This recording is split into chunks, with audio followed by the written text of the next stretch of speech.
Hello everyone. I've been making videos on this channel for a little while now, but I haven't really introduced myself so far. So my name's Alex. I'm an English teacher from the UK.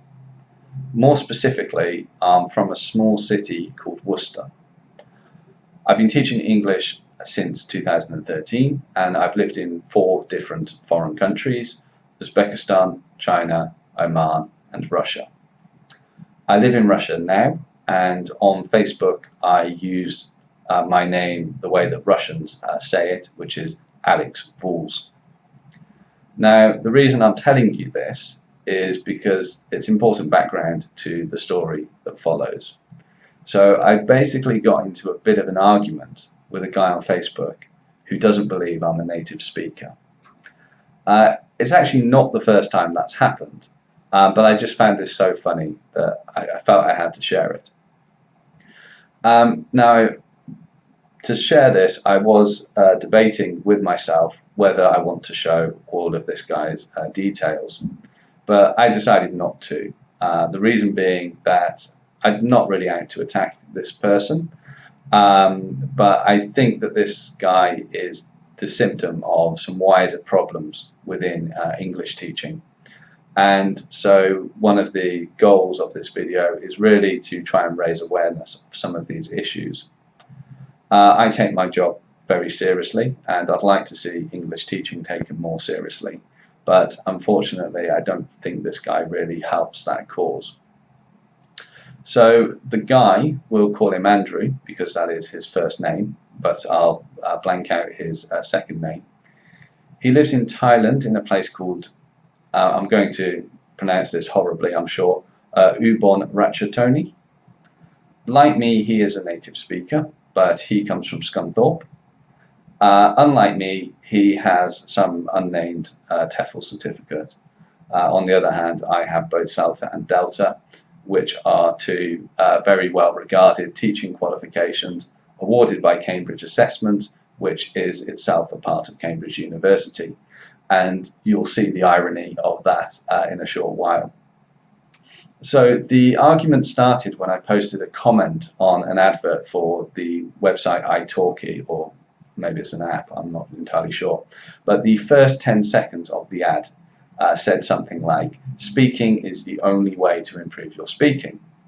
Now, as an English teacher, I feel when I see incorrect claims that I should use the benefit of my experience and knowledge to address them.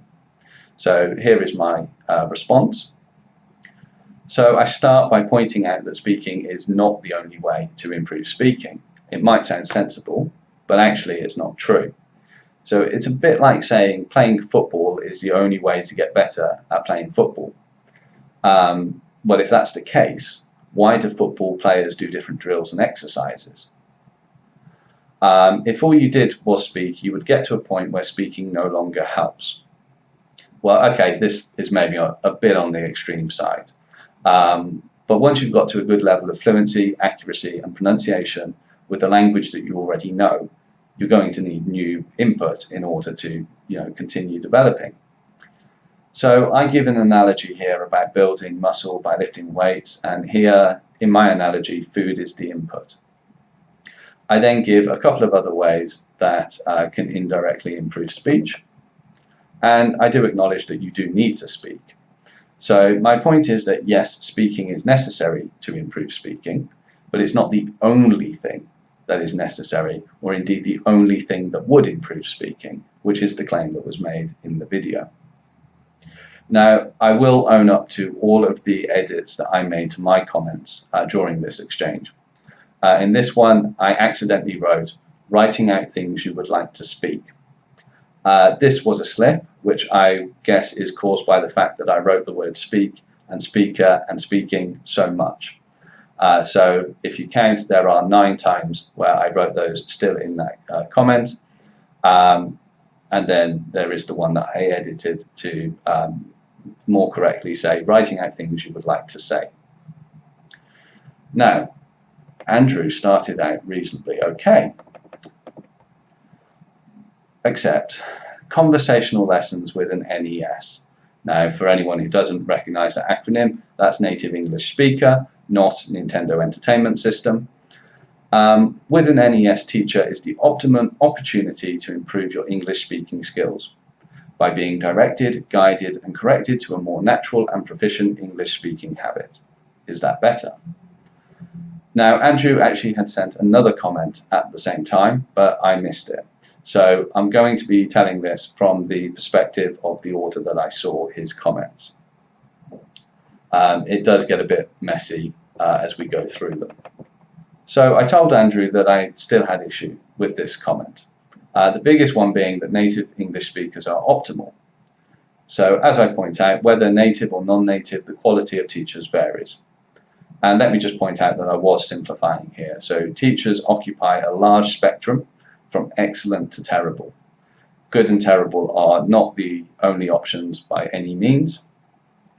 But as I point out as well, the second sentence appears to be incomplete. So by being directed, guided, and so on, what?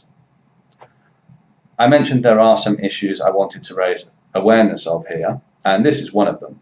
So Andrew is clearly a nativist who believes that non-natives can't teach English. I'm not entirely surprised by this stance, since Andrew has spent 4 years working in Thailand, where the level of spoken English may not be very high, especially since he's not in Bangkok, he's not in the capital. Nevertheless, I feel it is important to challenge this view.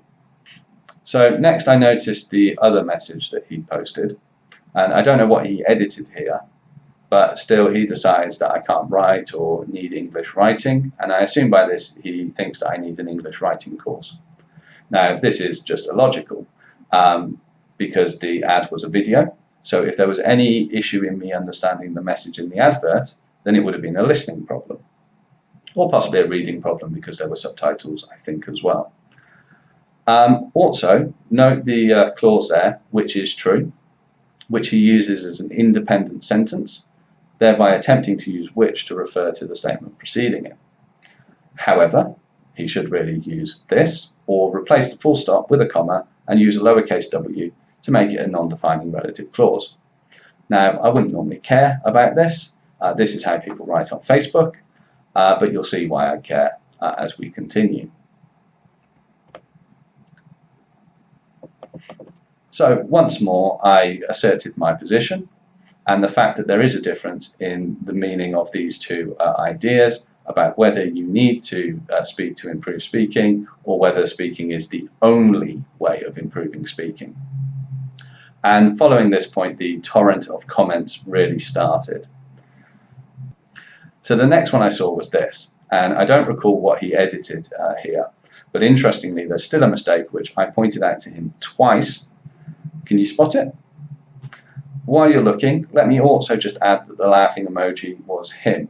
And this is the point that I realized two key things. Firstly, that he thought that I'm not a native speaker. And secondly, that I was dealing with a certifiable genius. Sarcasm. Did you find the mistake? Well, let's see. So to correct Andrew, I decided to recast his statement using the correct subject-verb agreement, and I put the correct verb form in asterisks to help him even more. It should be skills are, since the word skills is plural. Now, this is where I did make a typo, and I missed out the A in I am a native speaker, hence why I edited it later. This was a typing error, and it can happen to anyone. I then point out why some native speakers might not make good teachers, and note here that I didn't actually accuse Andrew of having either of these problems, though I do suspect, like many native speakers, he will have, at the very least, struggled with these points early on in his teaching career. Then I saw the next few messages, and clearly these were intended to carry on from the previous message. Now he directly tells me that English is my second language, and the degree of confidence that he states that is just staggering. I didn't even notice this mistake the first time round, since you was born. Again, subject-verb agreement. I believe this is actually quite a common mistake that natives from Northern England make. Of course, his points are all absolutely tripe too. As part of my job, I observe a lot of teachers, And I can tell you that there are many non-natives who teach more efficiently than natives. That's not to say that all non-natives are better. There are good native teachers and good non-native teachers.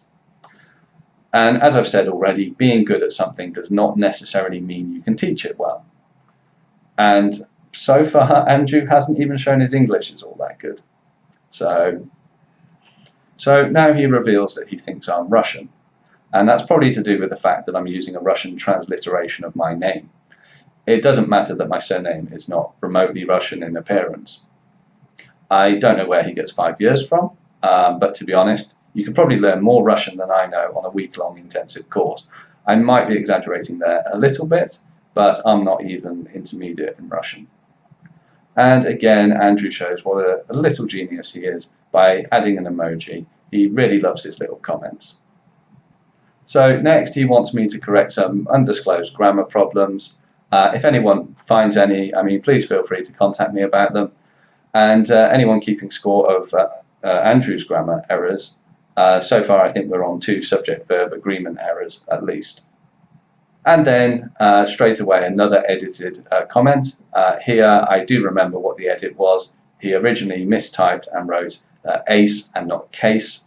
But as I say, that can happen to anybody. So I wouldn't normally pick people up on such a thing. But in this case, I feel it's justified. So Andrew keeps going, and he thinks now he's found a mistake in something I wrote. So before we look at that, just note the words he says here. Sorry to correct your awful English. Now let's just consider for a moment that he seems to be very confident that I'm not a native speaker. He would at least have to concede that my English is very good. But instead, he's got no problem at all calling it awful. I hope he doesn't speak to his students like that. So I must admit, I did lose it at this point, enough to call him an idiot. Now, I stand by that remark, and there are much worse things I could have called him. But I decided to once more tell him that he's wrong. Guess how well that worked. And then let's have a look at the mistake he thinks he found. So my original sentence was, many native speakers struggle to adapt their speech for students. That's a perfectly valid sentence. His suggestion would change it to, many natives struggle to adapt the conversational skills to students, which is just nonsense. I then point out his shortcomings with subject-verb agreement, as we've seen, 2 mistakes so far, which once again, he's just back with a laughing emoji. So Andrew's response is, apparently I made 10 mistakes in that comment. Again, if somebody wants to find those 10 mistakes and tell me what they are, fantastic. Yes, you guessed it, just like 5 years from earlier, we're back to just plucking numbers out of the air. And a couple of sentence fragments from Andrew because, why string words together into a sentence? And then came more about my alternative biography. Again, a few sentence fragments rather than actual sentences. Now, it's clear from this that he looked at my Facebook profile to know that I worked in some other countries. And yes, Uzbekistan is on there. But the other country that's listed is Oman. And that's not exactly nearby to Russia. But still, he trusted that information and not where it says my birthplace. It's very strange when other people talk about your life. But it's even stranger when it has no resemblance to your life whatsoever. And then again, Andrew comes back with a mistake he thinks he's found. And he's prepared to double down on it. Oh dear. Well, let's see if he's correct in a minute. And he's not stopping. He's apparently been humiliating my lies. Is it possible to humiliate lies? Doesn't matter to Andrew. As far as I can see, he's humiliating himself. I also think he means grandeur here, which is spelled with E-U-R at the end. Now, I'm prepared to accept that sometimes words have multiple accepted spellings. As far as I can see, though, his is not one of them. So, I tried to explain some grammar to Andrew, and firstly, he claims I should use desperately, which would change my sentence to, you are so desperately to, which is, of course, wrong. Then, of course, he refines his solution so that my sentence would become, you are so desperately trying to find a mistake. I will grant him that this sentence is also correct. However, natives often use phrases like try and find. It may be considered bad English in some contexts, for example, academic writing, but for the colloquial nature of Facebook, it's absolutely fine. So I think more than justified already in saying that Andrew is a perfect example of why not all native speakers make good teachers. And again, I do have to admit there was one more edit here from me, which was a typo in the word there. And then Andrew's back, and is he unclear what an adjective is? Once again, he's made another edit. Previously, he wrote, no contextual, you used wrongly, which he proceeds to edit after I point out. Doesn't really make much more sense though after he's edited it. And again, he wants to convince me I'm not a native. Should I try one more time to tell him? Of course I did. And I pointed out his earlier mistake about the proximity of countries I've worked in to Russia. So the comments were flying pretty fast back and forth at this point, and then this gem arrived. And this is where I actually get quite angry now, because while Andrew was mistaken about my identity, that's kind of forgivable as far as I'm concerned. He's now lying, okay? Which is the thing that he's accusing me of as well. So this guy works for an international school in Thailand. They are accredited in some way by Cambridge. And how do I know this? Well, it's really not difficult to look someone up on LinkedIn. Saying that he works for Cambridge University is not even remotely close to the truth. Also, he actually gives his title on LinkedIn as art teacher. Now, if he worked for Cambridge University in some other capacity, you think he might mention it on LinkedIn? Then, as mentioned, I point out this error, which he edits. And then comes Andrew's answer to Oman not being near Russia. Well, it's not near the UK either. Should I tell him that the UK takes the definite article? So by his logic, I can't be British because I don't work near the UK. Okay, I'm beginning to see how it works now. I can only be British if I work in nearby countries like Thailand. Next up, Andrew says he doesn't understand something. Now, in fairness, the responses at this point were going quite fast and they were getting messed up. So I don't actually know what he's replying to here. But note the edit that he made. This time I'll actually tell you the mistake when I come to correct it. So I asked him why Oman needs to be close to the UK for me to be British. I didn't get an answer to that question. I wasn't actually certain at this point that he didn't work for Cambridge University. I hadn't looked him up on LinkedIn at that point. So I simply told him that he shouldn't. And Andrew's response is a circular argument. I can. Why? Because I'm able. Why are you able? Because I can. I didn't tell him that because is typically used to join sentences. Of course, I think he's got about as much chance of joining Cambridge University with his TEFL certificate as I have of going to the moon. And he's wrong about the last sentence. You are not laughing out loud. I absolutely was laughing out loud. Yes, I know that's not what he meant, is what he wrote. And so here is the correction from an earlier message, once again edited out by Andrew. This is why I always make a point of quoting people directly. I thought I'd be nice at this point and just call Andrew hilarious, although I mostly mean in a psychological sense. And so Andrew then replies that I'm delusional, right, because I'm the one that's making stuff up here. And as I say, I picked him up on the spelling of grandeur, to which he insists that his incorrect spelling is absolutely fine. And now he claims to be able to teach Russian. Wow, what a talented young man. I guess he's expecting another flat-out rejection of me being Russian here. And let me just say that I'm actually not really offended by being called Russian. I love Russian culture. I love the people, hence why I've been in Moscow for 3 years already. But of course, I have my nationality. It is a central part of my identity. But I have a better response for him. So I tell him how I see it. I don't think this guy should be let inside a classroom, or to be honest, outside without a helmet, water wings, and a lot of padding. That is my opinion. Yes, it is. Once again, Andrew states his only qualification to work as an English teacher, which is that he knows the language, allegedly. He continues to double down on the lie that he works for Cambridge University. And again, he's struggling with connecting clauses with quite simple conjunctions, or even writing incomplete sentences at all. And doubling down on his belief that I'm a non-native. He's amused. I'm lost for words. Lost for words, but the novelty of this scenario has gotten old quickly. Interestingly, he wants to show his students this exchange. I'm sure he'll edit all of his mistakes out first. Maybe. So, time to say goodbye to the hilarious Andrew. I'm done with this chat until I make a video about it. But before I can leave, guess who's back to lay down his credentials to teach Russian? Yeah, you know what, Andrew? You might make a better Russian teacher than me. So that was the exchange. So hopefully if you watched this far, you're wondering what are the two things that I really wanted to raise awareness of in this video. And the first one is nativism. So Andrew is clearly a nativist who believes that non-native English speakers cannot possibly be good teachers.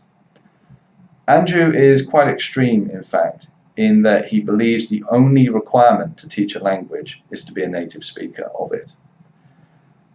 I believe that by being on the end of this conversation actually is a drop in the ocean of frustration that non-natives must feel on a regular basis. In fact, when I started to think about it in these terms, it's opened my eyes even further to this problem. So, if you need a way to empathise with non-natives, I think get somebody to tell you that part of your identity is actually a lie. And just have them argue this with you unrelentingly to the point that they just make stuff up, especially assumptions that are completely unfounded. Of course, I'm not saying that all non-natives will be good teachers. Maybe in Andrew's school they lack a sufficient level of proficiency in English. It seems, however, that Andrew is not willing to accept that there could ever possibly be a non-native who has a sufficient level to teach.